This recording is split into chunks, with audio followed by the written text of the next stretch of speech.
तो गाइज मैं हूं आयुष और आप देख रहे हैं रेसल इंडिया। स्वागत है आपका आज की इस वीडियो में, जो कि होने वाली है हमारी Q&A वीडियो। और ये भाई काफी लंबे टाइम बाद हम ऐसा कर रहे हैं कि आप लोगों के जो क्वेश्चंस है वो हमेशा इतने सारे रहते हैं कि मजा बहुत आता है इनको आंसर करने में।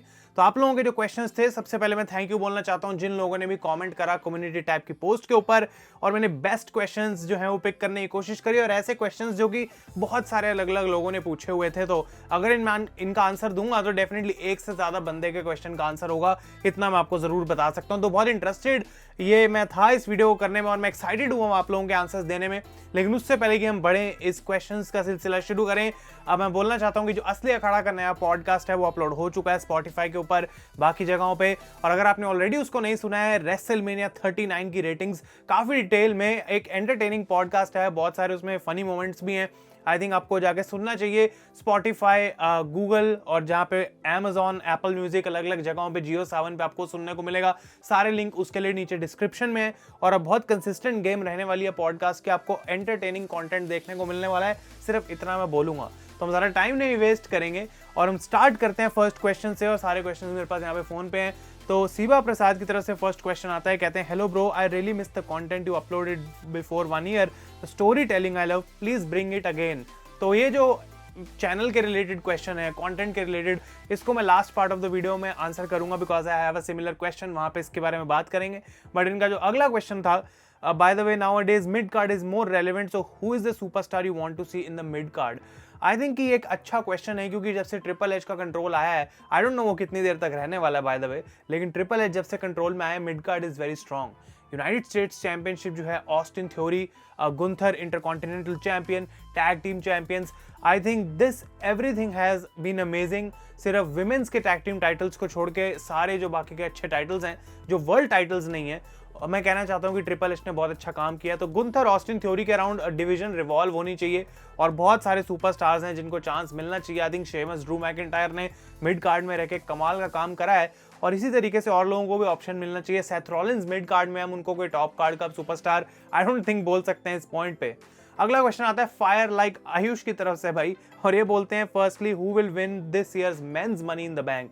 तो men's money in the bank की हम बात करेंगे, मनी इन द बैंक की बात करेंगे। जुलाई में इवेंट होने वाला है यूके में, और मैं आपको दोनों मेंस और विमेंस की प्रेडिक्शंस दे देता हूं, बिकॉज आई नो कि आप लोग इसको जानना चाहेंगे, और ये बहुत अर्ली है, आई डोंट नो ऐसा होगा या फिर नहीं। मेंस के लिए मेरे पास जो चॉइसेस मैंने लिखी हैं वो है solo Sikoa, Seth Rollins, Cody Rhodes. Obviously मुझे डालना पड़ेगा, बिकॉज आई डोंट नो उनकी स्टोरी लाइन क्या रहेगी, क्या वो मनी इन द बैंक जीतेंगे, किंग ऑफ द रिंग जीतेंगे, रॉयल रंबल जीतेंगे, because he wants that match against Roman Reigns. उसके बारे में हम अभी बात करने वाले हैं, क्योंकि उस पर डेफिनेटली क्वेश्चन आए हुए हैं। लेकिन सोलो सिकोआ अगर जीत जाते हैं मनी इन द बैंक, भाई ये ब्लड लाइन की स्टोरी लाइन को और ज्यादा डीप बना देगा, कि दोनों टाइटल तो रोमन के पास हैं, solo is the money in the bank holder. तो अब क्या होगा, क्या वो एक्चुअली में आगे जाके एक काम कर सकता है, अगर रोमन टाइटल हारे तो वापस टाइटल्स ब्लड लाइन में लाने के लिए? आई don't no, that is interesting. Seth Rollins को तो मैं डालूंगा, बिकॉज आई वांट उनको एक वर्ल्ड टाइटल एक बार फिर से मौका मिलना चाहिए उसके लड़ने का। और अगर कोई मनी इन द बैंक से मोमेंट्स क्रिएट कर सकता है, it is Seth freaking Rollins. और कैरियन क्रॉस का मैंने नाम सिर्फ इसलिए डाला है क्योंकि आई थिंक कि कोई एक नया स्टार अगर बनाना है इनको फाइनली, तो वो एक ऑप्शन हो सकता है। बट आई डोंट थिंक ऐसा होगा अगर स्पेशली विंस मैकमैन वापस आ गए हैं। लेकिन women's money in the bank की मैं बात करूं, आई थिंक एक ही नाम है यहाँ पे मेरे लिए, और अगर अब ऐसा नहीं हुआ तो she is finished, and that is Bayley. Bayley को मनी इन द बैंक चाहिए, बेली को एक नया कैरेक्टर चाहिए। आई डोंट थिंक कि डैमेज कंट्रोल अब काम कर रही है चीज, और इंडिविजुअल रन उनको अच्छा मिलना बहुत जरूरी है। Money in the bank UK में जितवाना, and the crowd will go crazy for Bayley, I think वो होना जरूरी है। और सेकंड क्वेश्चन है, I think money in the bank winner can be Roman's won title by cash in, what do you say? I don't think Roman Reigns cash in से अपना टाइटल हारेंगे, that reign is just too big कि उसको एक cash in से out of nowhere हरा दिया जाए। तो वैसा आई डोंट थिंक होने वाला है। मे बी, हमको अभी आइडिया नहीं है, अभी मैंने सिर्फ विनर्स प्रिडिक्ट करें, कैश इन की हम बात बाद में करेंगे। अगला क्वेश्चन आता है राहुल की तरफ से, और ये कहते हैं कि भाई क्या तुम्हें ऐसा नहीं लगता कि जो रॉन्ग डिसीजन हो गया WWE का रोमन को जितवाने का, क्योंकि इतनी हाइप थी कोडी की, और इससे बेटर कोई प्लेस नहीं हो सकती थी कोडी के लिए रेसलमेनिया में जीतने के अलावा। अब समर स्लैम में हमारी होप है कि शायद कोडी फिर से जीत सकते हैं, लेकिन क्या वो मोमेंट उतनी बड़ी होगी जितनी की रेसलमेनिया में थी? और ये कहते हैं कि मैं नहीं चाहता हूं कि रोमन टाइटल्स को कैरी करें टिल द नेक्स्ट रेसलमेनिया, और सारी जो हाइप है वो कोडी की तब तक खत्म हो जाएगी। तो अब यहाँ पे जो है मैं बोलना चाहता हूँ कि ऐसा कुछ भी नहीं है। कोडी रोड्स केम बैक, मैंने प्रिडिक्ट करा था कि कोडी जीतेंगे, बिकॉज मुझे भी ऐसा लग रहा था कि वो बेस्ट मोमेंट है। लेकिन अब मैं उसके बारे में और डीप में जाके सोचूं, आई don't think that was the best moment. May be hype के अराउंड उस समय वो मोमेंट होती है, लेकिन not because of story line. Roman Reigns ने अपनी प्रेस कॉन्फ्रेंस में बात बोली थी रेसलमेनिया के बाद कि लोगों को आजकल सिर्फ 20 सेकंड और 60 सेकंड का कंटेंट चाहिए, टिकटॉक चाहिए, यूट्यूब शॉर्ट्स चाहिए, लेकिन लॉन्ग टर्म कंटेंट में कोई बिलीव नहीं करता है। वो कहते हैं कि मैं 3rd इनिंग में हूं और 9 इनिंग्स होती हैं एक बेसबॉल की गेम में, तो हमारे पास बहुत कुछ है अभी दिखाने के लिए इन द ब्लड लाइन, और अगर लोग वेट नहीं कर सकते हैं तो उनको जरूरत भी नहीं है देखने की, because we are doing something special. I think Cody की जो स्टोरी है अब इस तरीके से जाने वाली कि he is going to redeem himself. Roman Reigns इतनी आसानी से कोडी रोड्स को कोई रीमैच नहीं देने वाले, and that is going to be the main story line कि कैसे कोडी रोड्स अब उस रीमैच तक पहुंचते हैं बाय हुक और क्रुक। एक पॉइंट पे समर स्लैम सर्वाइवर सीरीज या फिर अगली WrestleMania Cody will be standing face to face with Roman Reigns, और वो रीमैच उनको जरूर मिलेगा, लेकिन कब मिलेगा आई डोंट नो। लेकिन अगर आप सोच रहे हैं वो हाइप खत्म हो गई, आई थिंक वो हाइप उतनी ज्यादा डबल हो जाएगी जब वो रीमैच तक कोडी रोड्स पहुंचेंगे, क्योंकि उस पॉइंट तक WWE एक्चुअली में एक बहुत बड़ी स्टोरी बता चुकी होगी जिसमें कोडी रोड्स भी इन्वॉल्व हैं। आई थिंक रेसलमेनिया की जो स्टोरी लाइन थी उसमें कोडी रोड्स ने कुछ इतना खास नहीं करा था, सिर्फ ये बात बोली थी कि मैं स्टोरी को खत्म कर दूंगा, पर जो उनकी स्टोरी है वो सारी अभी WWE के बाहर है। AEW, इंडीज और WWE वो छोड़ के चले गए थे, वो चीज भी अभी इतनी बार मेंशन करी गई। तो क्या उन्होंने ऐसा किया है WWE के अंदर कि रोमन रेंस को वो हरा दें? वो चीज अभी तक हुई नहीं है। That's why WWE did not make the title change, और वो मोमेंट जब आएगी वापस तो डेफिनेटली गाइस वो हमें देखने को मिलेगा। नेक्स्ट क्वेश्चन है यश की तरफ से, और ये कहते हैं भाई Q&A alert. So as we have seen Roman beats Cody at WrestleMania, according to you who is going to beat Roman and when? This is the biggest question. और अगर मुझे इसका आंसर पता होता तो भाई मैं इसके पैसे चार्ज करता, बट आई डोंट नो।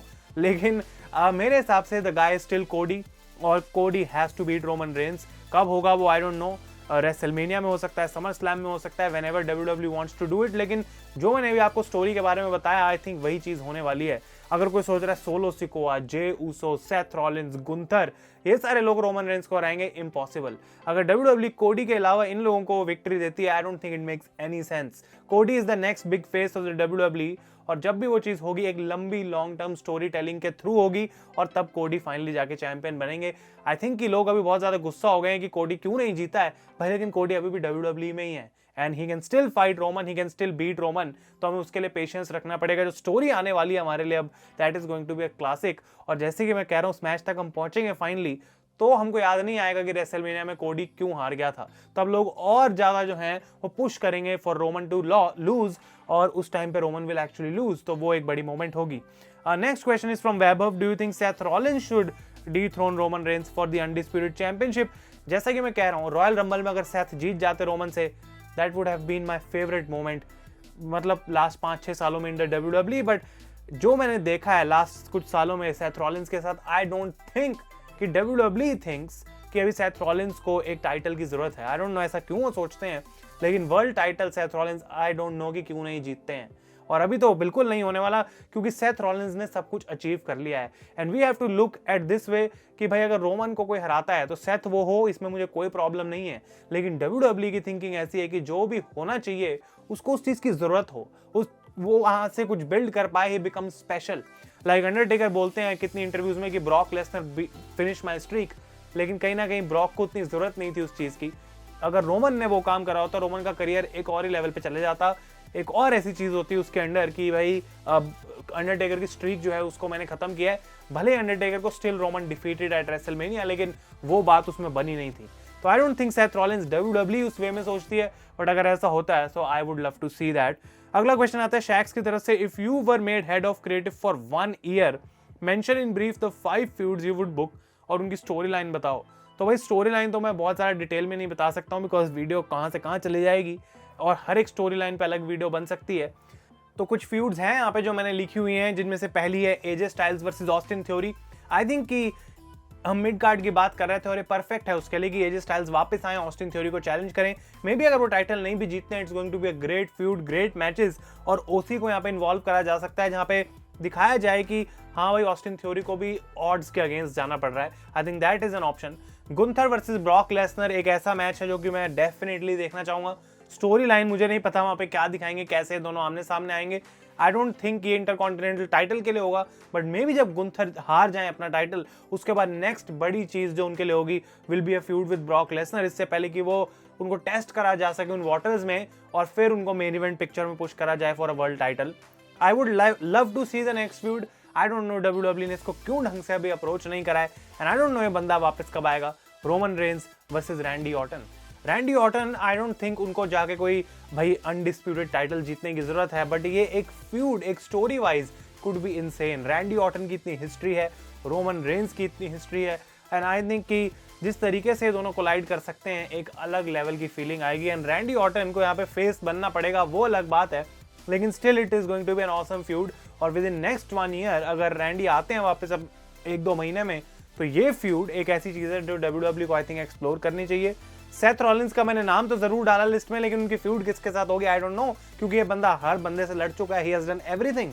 लोगन Paul, AJ Styles, Austin Theory, Edge, Finn Balor, सबसे तो भाई इस बंदे की फ्यूड हो चुकी है। रोमन के साथ हो चुकी है, ब्रॉक के साथ हो चुकी है। आई डोंट नो, तो आप लोगों से मैं क्वेश्चन पूछूंगा कि भाई क्या आपको लगता है किससे फ्यूड होनी चाहिए भाई, सेथ रॉलिंस की? और फाइनली जो मैंने एक सैमी ज़ेन और केविन ओवेंस के लिए फ्यूड सोची, that was judgement day. I think judgement day को अब कुछ बड़ा करने की जरूरत है, बहुत हो गया इधर उधर घूमना फिरना। For the titles they have to challenge, और डोमिनिक हो या फिर प्रीस्ट हो या बैलर हो, आई डोंट केयर, लेकिन यहाँ पे जजमेंट डे को जाना पड़ेगा। एक हील टीम भी है and can go against Sami and Kevin, और मजा आएगा वहां पे आई थिंक उस चीज में। तो ये है मेरी 5 फ्यूड्स। लेट मी नो कि आपकी क्या फ्यूड्स हैं। This question can go to the comments too. अगला क्वेश्चन है के की तरफ से, are you going to settle in Canada, how was your experience? क्योंकि यहाँ पे मेरे को 1 साल से ज्यादा हो गया, तो experience I would say is very good.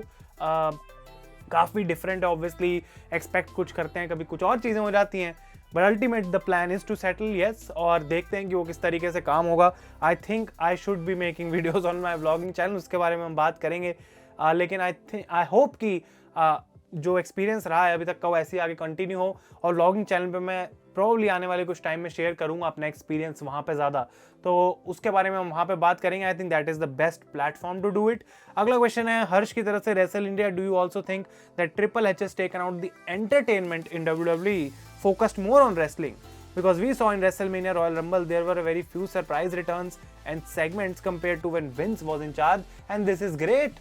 I don't think कि entertainment दूर हो गई है, हम इसको बोल रहे हैं the greatest WrestleMania, one of the best WrestleMania of all time, the most successful WrestleMania of all time, और इसमें सरप्राइज नहीं थे, कोई उसके बारे में कंप्लेंट ही नहीं कर रहा है। डेफिनेटली रॉ के लिए कर रहा है because Vince McMahon book that, लेकिन अगर बिना रिटर्न्स के वही रॉ ट्रिपल एच बुक करते वो मच बेटर होती।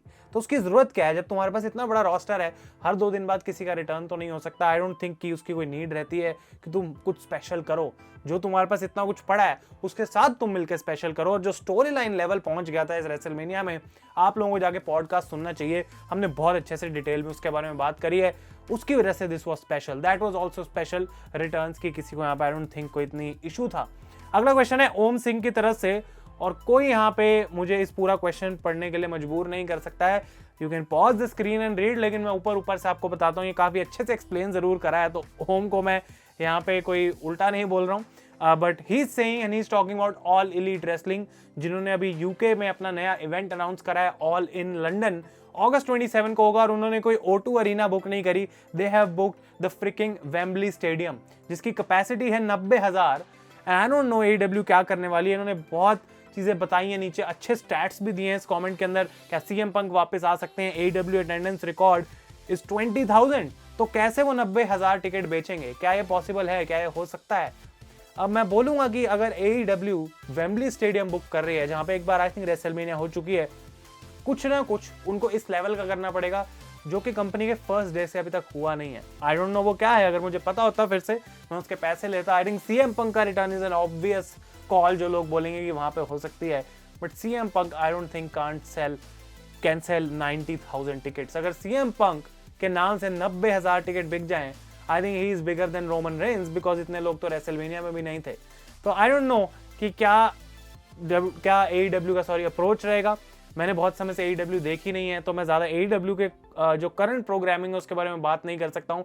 आई am trying to get back into AEW, लेकिन उससे पहले मेरे को यहाँ पे कंसिस्टेंट होना ज़रूरी है। यूट्यूब पे मुझे टू मच चीज़ों में नहीं घुसना है, फिर उसकी वजह से इनकन्सिस्टेंसी बहुत ईजिली आती है। तो जो अभी हम कर रहे हैं वो करते रहेंगे, AEW को धीरे धीरे मैं वापस लाऊंगा। This is going to be really interesting. इस पर मैं ट्रैक रखूंगा कि टिकट्स जब जाती हैं ऑन सेल, क्या उसके प्राइसेस हैं, कितने लोग खरीद रहे हैं, क्या स्टेटस है, क्योंकि this is not going to be a sell out, but I think कि 90,000 इन वेम्बली स्टेडियम अगर AEW कर रही है तो भाई उनको कुछ बड़ा चाहिए। आई डोंट नो क्या करेंगे, क्या वो गोल्डबर्ग जैसे किसी बंदे को लेके आएंगे, आई don't no, but this is interesting. अगला क्वेश्चन आता है गाइस WWRIR की तरफ से और बोल रहे हैं भाई इंडिया कब आओगे। आई होप कि I will be in India next year, और नेक्स्ट ईयर भाई तो बहुत दूर है, अभी तो बहुत ज़्यादा सब लोग ये सोच रहे होंगे, but it will be in 2024, I can guarantee you that. और नेक्स्ट ईयर आई थिंक जब हम आएंगे तो कुछ स्पेशल प्लान करना पड़ेगा रोहित, चेतन सबके साथ मिलके, बिकॉज आई नो मैं बहुत कुछ मिस कर रहा हूँ, बैठक और इतनी सारी चीज़ें हैं जिसमें मैं पर्सनली इन्वॉल्व होना इतना पसंद करूँगा। रियली कुछ ऐसे आइडियाज़ हैं मेरे दिमाग में जो कि हम करेंगे इम्प्लीमेंट, एंड आई होप कि हम मीटअप या कुछ ऐसा कर पाएँ ताकि आप लोगों से मैं भी मिल पाऊँ किसी तरीके से, या फिर एक बैठक कर पाएँ in the time I am there. और ये कह रहे हैं कि व्लॉग्स नहीं आए हैं, बहुत जल्दी से व्लॉग लेके आओ and new WWE explanation series. तो भाई सीरीज़ के बारे में हम बात करेंगे लास्ट में, लेकिन व्लॉग्स की मैं जहाँ तक बोल सकता हूँ बात, I will try my best, लेकिन मेरा फर्स्ट फिर से मैं कह रहा हूँ प्रायोरिटी है अभी रेसल इंडिया पे कंसिस्टेंट रहना, क्योंकि जब तक एक चीज़ अचीव नहीं हो जाती आई डोंट वांट कि हम दूसरी चीज़ पे भी जाएं। तो that is my answer to that. Nita की तरफ से आता है अगला क्वेश्चन, और ये कह रहे हैं कि भाई, या कह रही हैं, mention all the possible wrestlers in the world in any promotion you could match the level of Roman Reigns and dethrone him for the undisputed championship। और इसका आंसर है नो वन, बिकॉज अगर किसी और प्रमोशन में कहीं पे भाई को रोमन से भी ज्यादा अपनी लंबी रेन बना के बैठा है, क्या किसी को उसके बारे में पता है? Answer is no. The world knows Roman Reigns, the world is watching Roman Reigns, और अगर कोई उसकी स्ट्रीक तोड़ेगा या फिर उस लेवल तक कोई पहुंच सकता है तो वो बंदा WWE के बाहर से फिलहाल तो नहीं आ सकता। और मैं सारी प्रमोशंस देखता नहीं हूं, तो मे भी कुछ लोग मुझसे आगे आर्ग्यू करेंगे, but there is nothing bigger than Roman Reigns or even close to Roman Reigns level right now in wrestling, and that is the truth। कुछ लोग बोलेंगे कि ऐसा नहीं है, but that is the truth। Next question is Honey, और ये Honey question नहीं है भाई, हनी बंदे का नाम है, और ये कह रहे हैं वेयर इज ब्रे वायत, और हंस रहे हैं। तो भाई इनको भी पता है कि किसी को नहीं पता है कि ब्रे वायत कहाँ पे है। कुछ लोग कह रहे हैं ब्रे वायत बीमार है, कुछ लोग कह रहे हैं उनको रिलीज कर दिया गया है, I don't no, but I hope कि ब्रे वायत वापस आए। ब्रे वायत को आना जरूरी है, पर विंस मैकमैन के अंडर अगर ब्रे वायत वापस आते हैं आई डोंट नो क्या देखने को मिलेगा भाई, बहुत अजीब हो जाएगा वो सिलसिला एक बार फिर से। और मैं नहीं चाहता हूँ कि ब्रे वायत को WWE अब निकाल दे फिर से, because that is again disrespectful I think ब्रे वायत के लिए, क्योंकि जो भी वो करने की कोशिश कर रहे थे वो कभी हो नहीं पाता ऐसा लगता है, and that is why I feel bad for him. और जो आज का लास्ट क्वेश्चन है वो आता है गुरप्रीत की तरफ से, और ये कहते हैं भाई पहले जैसी डॉक्यूमेंट्रीज कब वापस ला रहे हो। तो भाई ये जो इतने लोग पूछ रहे हैं ना मुझसे कि रेसलमेनिया रिवाइंड, ये सब कहाँ है कंटेंट भाई रेसल इंडिया का, तो उसका मैं आंसर आपको अब देता हूँ। और उसका आंसर ये है कि everything is being planned officially, मेरे दिमाग में ये चीज़ें, लेकिन उनको लाने में थोड़ा तो टाइम लगेगा। आई एम थिंकिंग कि पहले क्या करना चाहिए, बाद में क्या करना चाहिए। तो मैं इतना ज़रूर बता सकता हूँ कि एक एपिसोड अभी भी रहता है रूथलेस एग्रेशन सीरीज़ का ख़त्म करना, उसको मैं पहले ख़त्म करूँगा, वो मेरी प्लेलिस्ट कंप्लीट होनी चाहिए, उसके बाद I will move on to a new playlist. WrestleMania rewind possible नहीं था मेरे लिए बनाना, बिकॉज उसमें बहुत ज़्यादा टाइम लगता है and I couldn't do that. तो उसके लिए मैंने आपको बोला था सॉरी, लेकिन वो अभी सॉरी पे ही रहेगी चीज़। रिवाइंड सीरीज़ में कोशिश करूँगा डाउन द लाइन वापस लाऊं, लेकिन कुछ ना कुछ आएगा, ज़रूर आएगा। और मुझे पता है कि लोग मतलब क्यों इतना वेट कर रहे हैं, मैं तो भाई खुद खुश हो रहा हूँ देख के कि लोगों को चाहिए और मैं बना नहीं पा रहा हूँ, आखिर क्यों नहीं बना पा रहा हूँ। तो it is in my mind and I will do it, और मैं आपको अपडेट्स ऑब्वियसली देता रहूँगा जैसी प्लान्स जो भी आएंगे, कुछ भी नई सीरीज आएगी आप लोगों को ही भाई सबसे पहले मुझे बताना है। तो थैंक यू सो मच, ये था आज की Q&A वीडियो, मज़ा आया। आई डोंट नो ऑलमोस्ट क्या हम 20 मिनट की रिकॉर्डिंग हो गई है, मेरे को नहीं पता कितनी लंबी ये वीडियो है, लेकिन कितनी बनेगी मतलब एडिट करके। But thank you so much जिन्होंने यहाँ तक पूरी वीडियो देखी। अपने क्वेश्चंस के लिए आपको मैं थैंक यू बोलूँगा कि भाई इतने आप इन्वॉल्व होते हैं, मज़ा आता है देख के, और कोशिश करेंगे कि रेगुलरली एक Q&A वीडियो ज़रूर करते रहें, because you always have questions. Twitter पे मैं बोलना चाहूँगा आप मुझे फॉलो कर सकते हैं @TheWrestleIndia, आयुष सूद सर्च कर सकते हैं आप, क्योंकि वहाँ पे मैं एक्टिव हो चुका हूँ, ट्वीट्स कर रहा हूँ। आई थिंक बेस्ट प्लेटफॉर्म है ओपिनियंस देने के लिए, और अगर फटाफट कुछ दिमाग में आया तो लिख सकते हैं, तो उसके लिए आप मुझे वहाँ फॉलो कर सकते हैं। तब तक के लिए guys thank you so much for watching. मैं हूँ आयुष और आप देख रहे हैं रेसल इंडिया।